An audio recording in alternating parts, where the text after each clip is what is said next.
Alright, back into it again. This time for another One Piece chapter live reaction. We're on chapter 1167, titled Ida's or Ida's. I think it's Ida's son. The cover page, what do we have? A cat is scolded for stealing a book, but Gene and Nojiko aren't mad. Or Gene, I think was his name. Gene. I'll be honest, I don't remember how to pronounce his name. Wow, it's really cute though. It's a cat running off with a coloring book with somebody chasing after him with like a little stick. Very cute, very Oda style to be drawing for us fans. Like, it's cool getting to see Nojiko again and getting to see Kokoyashi Village. We haven't been here in literally ages. It's been quite a while.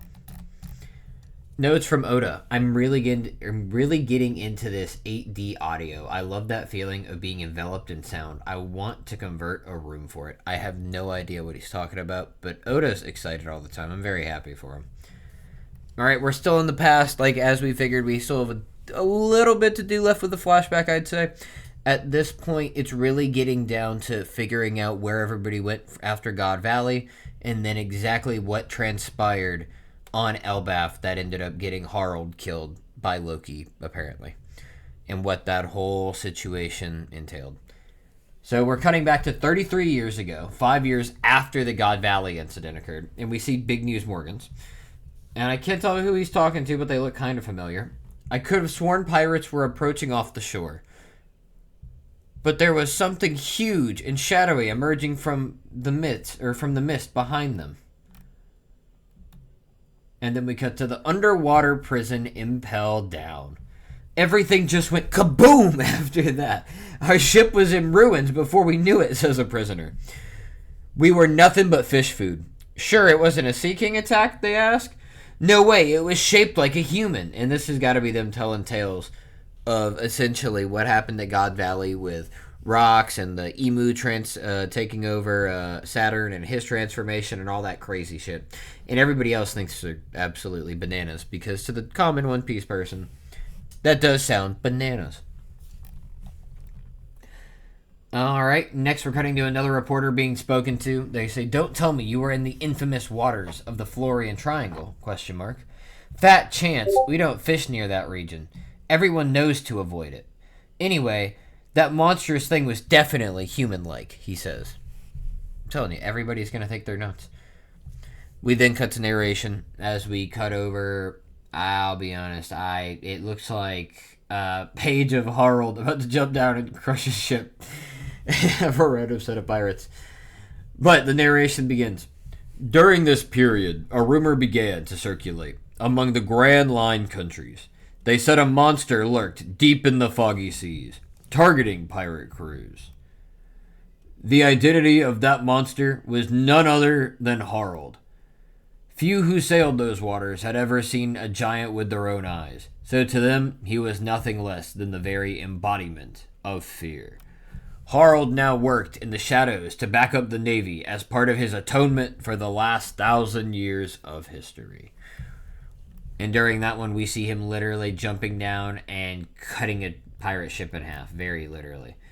So it appears as though after we last saw him going to like Marineford, and he pulled his horns out and asked for forgiveness and said he'd do whatever they wanted. They ended up now they're having him go around and just take out random pirate crews, whoever comes near, anywhere out in the New World, just to kind of help, balance the tide of things. Because there's so many pirates during the Great Pirate Era, right? So much nonsense going on. Probably very hard for the Marines to keep up with everything. And especially with Rocks being disbanded, with all the Rocks pirates now going out and becoming their own captains, right? And building their own crews. It's got to be a whole lot for the Navy to deal with. Narration continues, this time while we see Kaido, Whitebeard, and Big Mom. Meanwhile, the pirates who had gone their separate ways after God Valley continued to rise in prominence. And over the next decade or so, each of them would peak to become a defining face of their generation. Very cool, very cool. We then cut to some of the other members. Most of these pirates simply clashed over territory. However, one crew broke through all the others and achieved a feat long believed impossible. They circumnavigated the entire world. And that would be the Roger Pirates, as we see the Roger ship. When they're talking about the pirates who clashed over territory, we see Wang and we see Shiki, who I would guess might have clashed for Pirate Island. Clearly, we know Wang ended up winning and getting Pirate Island. But maybe Shiki just went and took some of the other territory that Rox had, or who knows? Maybe he just took treasure and went off, because we know he was leaving God Valley with lots of treasure. So we then continue while seeing the Rox Pirates, or seeing Rox Pirates, the Roger Pirates.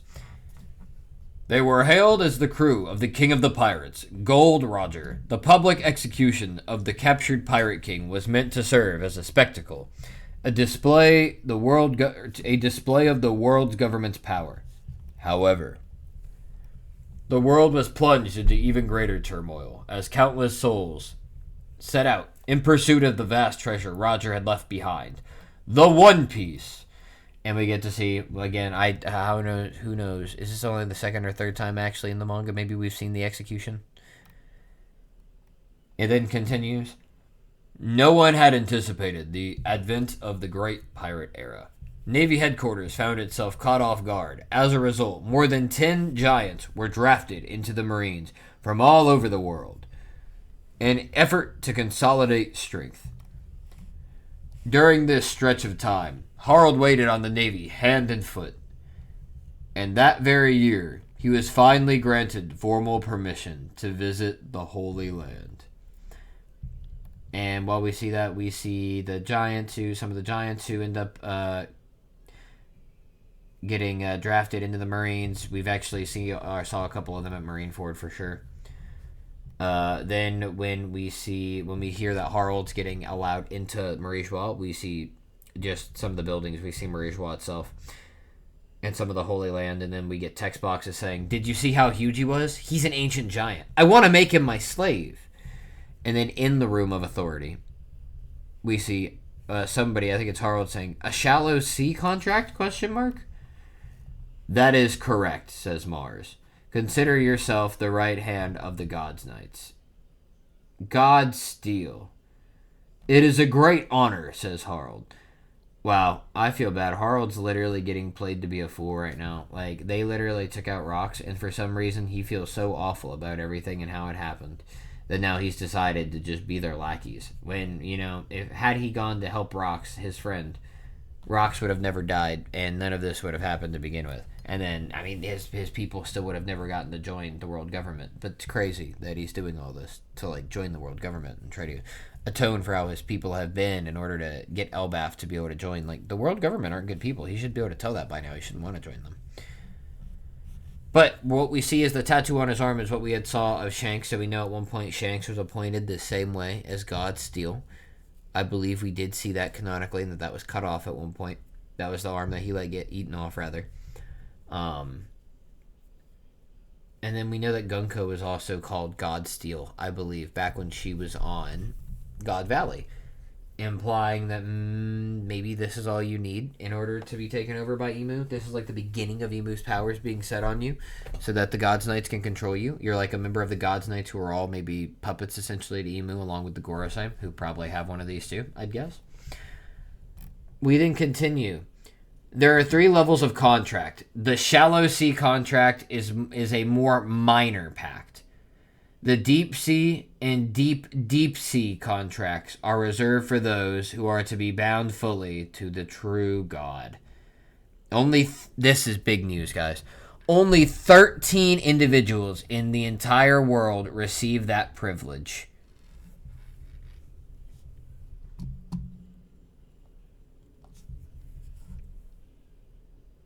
About to sneeze. Oh my goodness.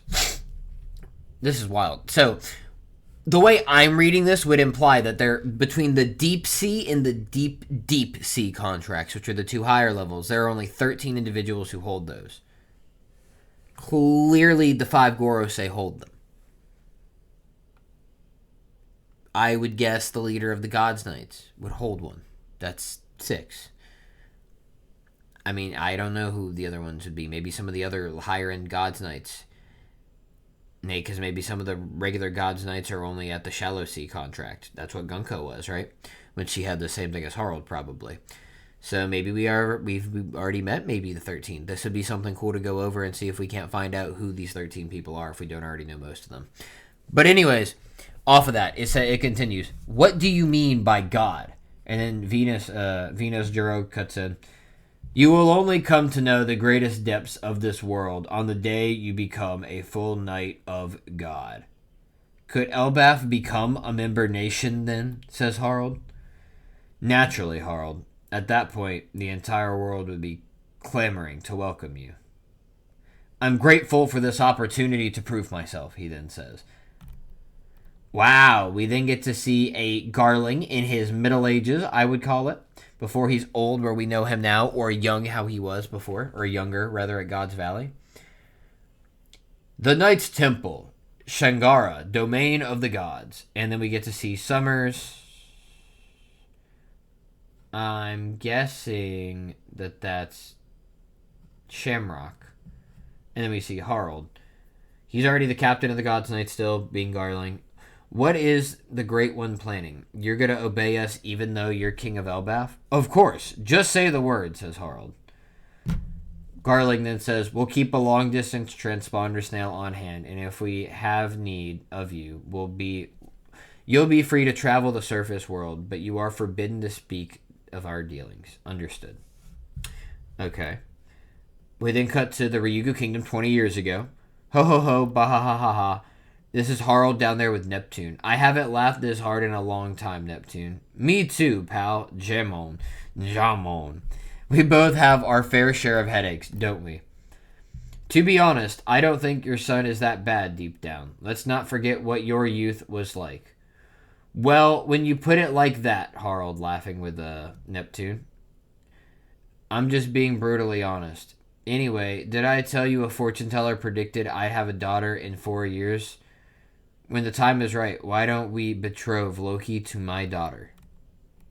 Bah, now you're going too far. Cut it out. Hey, don't write her off so fast. She's not going to be just any old mermaid. My daughter might be born with a power no one else could ever hope to handle. Well now, that does sound like a perfect match. Let's have a toast. Here's to the future of my mischievous troublemaker and your little Mosa.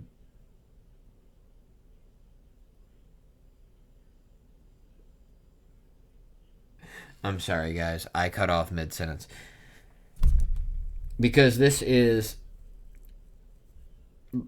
Harald saying to Neptune, well, now that does sound like a perfect match. Let's have a toast. Here's to the future of my mischievous troublemaker and your little Mosa. Don't call her that. She won't be Shaggy. And he's making that joke because of how shaggy Neptune is with his big crazy beard and his hair and all that nonsense. But that would imply to me that it's potentially Shirahoshi that was talking to Loki, who he is calling Mosa. Okay, this is possible. I don't know how they would have been talking. But where did we last see Shirahoshi? Like, honestly, wasn't she saved from Marijois, right? Isn't that why the Doflamingo guy, Don Quixote, what's his name, got killed? I believe it was. I'm thinking about that. That's crazy. I'll have to look back into that, but I'm pretty sure she was saved. So, based on where Elbaf would have been, she'd probably be back home. I have no idea. So, unless something else has come up that we don't know about, then I'm not sure. But that's something to look into. Anyways, continuing on. That same year, Owl Library, Elbaf. Don't mention it. You're welcome to live freely here, Saul. Thanks a bunch. And that's Saul talking to both Ridley and Harald, asking if he could stay. Actually, there's one thing I'd like to ask. What is it? If we get other learned folks on Elbaf to help, would you be willing to open a school here? He asked him. Saul says, a school, huh? That's a nice idea. We then cut to just 15 years ago. A major incident occurred at the Holy Land of Marijois. My slaves are running away. The cells are broken. Hurry! Or do you want to be their pet forever? Fisher Tiger running through the Holy Land. Oh, this is really cool that we're actually getting to see this. We see him running through the land, or through the Holy Land, and then what it looks like one of the God's Knights appears in front of him. He says, damn it, is that a God's Knight? They rush at him, and it seems that in that same instance where he goes to attack him, I can't tell if he hits them or if he just gets cut. Oh. They seem to have cut him free. Like, he had one of the collars on him that seemed to just break off of him. Yeah, that is what happens. And he says, listen, the armory will be left unlocked for you. I'll tell you the location. Guys, I'm starting to think that this is Shanks doing this. And this is back when Shanks was a God's Knight. And this is probably around when he stopped being a God's Knight. Because he says, listen, the armory will be left unlocked for you. I'll tell you the location. Boom. And then an explosion goes off, probably from that collar. Hurry, big sis. Sandersonia, this is Boa. There's someone out there. Someone fighting to free us from this hell. Hurry, Koala. You have to run. And this is when Koala gets freed, too. This attack on the Holy Land was carried out by Fisher Tiger. In the wake of this incident, he would go on to become captain of the Sun Pirates. Yeah, we know this is where the 3 Boa sisters were freed. This is apparently this Fisher Tiger was probably helped by Shanks here. Apparently this is also where Koala was freed, which is interesting because she then ends up on the Sun Pirates crew later. We then cut back to the Holy Land where Harold's speaking to Summers. Sounds like it was pretty rough. They say someone with the government must have left the armory open for them. Now it's up to us to find the culprit. I can't wait to execute them. There's someone I want to introduce you to, Harold. His name is Shanks. Huh? So we do get to meet Shanks on Marie Joie. Interesting. He's Shamrock's younger brother. They were separated a long time ago due to circumstances. He'd suffered many hardships in the surface world. If we were to form a deep sea contract, I believe he'd make a great asset, on par with Shamrock. For the time being, he's been given the rank of God Steel, just like you. Wow.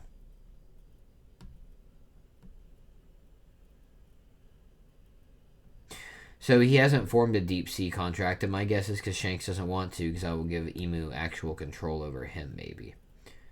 Interesting.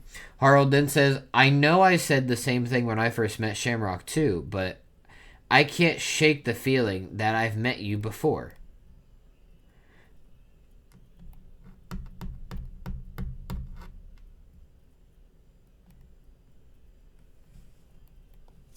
I'm wondering why he's saying that.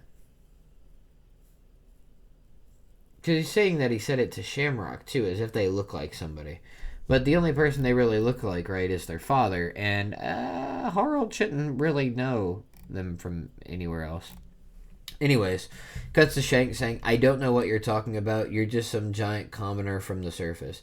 Don't act so familiar with me. I was blessed from birth with Figureland blood in my veins. Have no doubt I'm going to become a knight of God before you. Guess I mistook you for somebody else. As Shanks shakes his head. Very clearly, Shanks doesn't want to talk or act this way.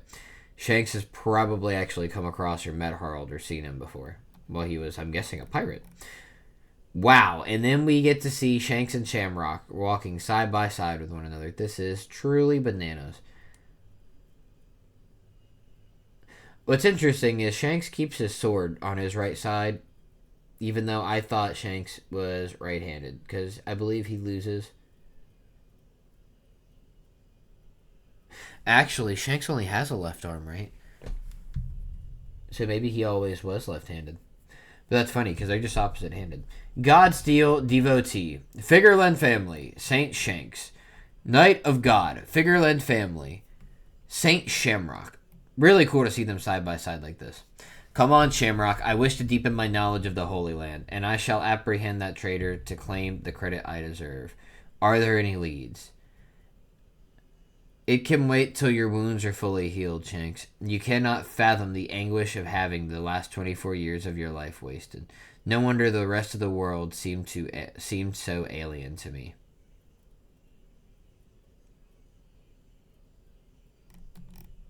Wow. I hated everything down there. Harold's looking back at him, just thinking. That same year, the fishing village on Elbaf. It's no good. My medical knowledge is too limited. Let's call Harold and see if we can get it. See if he can get us in touch with a more skilled doctor. Don't. He's got a lot on his plate now. What's the point of fostering a network with the world government if we don't use it? I can recover on my own, says Ida. Mato, keep the tavern open. No way. How can I when you're this sick, Ida? You keep saying that, but you're getting weaker by the day. You have to get better. Harold will be heartbroken if you don't, you know. Whenever Harold's home, he always goes straight to the elders and begs them to allow you to legally marry. That fool. He knows I'm happy with my tavern. I enjoy befriending sailors from all over the world, she says. It may not be much, but I feel like I'm helping Harold by doing that. Hey, foreign hag. Sorry. I feel like we've seen this little girl before.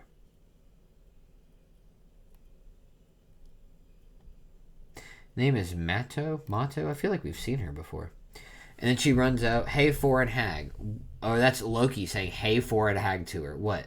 Loki, cook up this meat for the old hag, will ya? The tavern's my main hangout spot. I want her to reopen it. Wow, Loki pulling up to the tavern, like, yep, this is my main place I like to hang out. You guys are going to have to keep this place up. Good grief, that troublemaker has grown out of hand. I'm glad you've been able to keep him in line. Even with Harudine and his friends away, looking for a doctor, your boys really love you. Wow. That's really nice. I don't know who this guy is who they're talking, who this giant is who's talking to her and talking for us. Let me see. Everyone's blowing this out of proportion. I'll be fine, but it does make me smile. Elbaf's Alcohol Village, hometown of Loki's birth mother. Yes, I definitely remember that. Huh? What'd you just say? It's Loki walking to the village. We were talking about how utterly unbearable it'd be to let that foreign bitch worm her way into the royal family. You're with us, right, Loki? They say to him. We're Estrid's relatives. She was Harold's true wife. We can't let anyone have claim on our inheritance. That's why I slipped her a dose of poison. This stuff is fatal. Her days are numbered. And then we cut above to Mato. We can't hold off on ringing Harold anymore. He may not be related by blood, but I see him the same way I do Harudine. Loki is still my cute little son. Wow, this is really sweet. This is exactly what we figured would happen.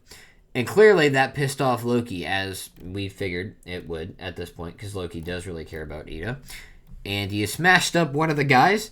Ida isn't really gonna die, right? He says to the old people. I still remember my birth mother. She hated me. She had me thrown into the realm of the dead. Who gives a shit about inheritance? Your whole family is nothing but trash. Now answer, Ida won't actually die, right? She's the only mother I've ever known, Loki cries as he holds this man clearly dead. And we get a flashback to Ida saying, I bet you must get pretty lonely, right, Loki? Wouldn't it be better to just stay with us? His true feelings pour out. So we got a lot in this chapter, honestly. A lot of stuff I want to go back through, so I do want to end this off real fast. I will say this is pretty sad, but Loki is such a fucking metal character with all the shit he says. His flashback, like his come up, like his story as a child, and in this. I still remember my birth mother, she hated me. She had me thrown into the realm of the dead. Who gives a shit about inheritance? Your whole family is nothing but trash. Jeez. But now we know why Ida dies, and it's because people from the alcohol village who were related to Estrid decided to poison her. Yeah, he fucked them up, though. But that's the end of the chapter. We have no break, so 1168 will be coming out next week. I bet we're getting that one and probably one more chapter, guys. And that's probably it for the year. So 2 or so more chapters. Let's see how awesome they can get. This was a really good one, though. We got a lot of information on the shallow sea contract, the deep sea contract, and the deep sea contract. I'd like to actually figure out the specifics of what those each give us next. But we know that it appears as though there are 13 between the second and third rank. We don't know how many of the first rank. It's probably quite a bit more. There could be even 13 or more just of the shallow sea contracts for all we know. But I guess we'll have to find out. Anyways, with that being said, I hope everybody's had a good week. It's been about a week since I put anything out. So I hope everybody has a good week to come. And if you guys want to show me some support, go ahead and like this video. Subscribe to the channel because half of my viewers and half of my watch time isn't even subscribed. So you guys might as well just jump on board. Just hit the button.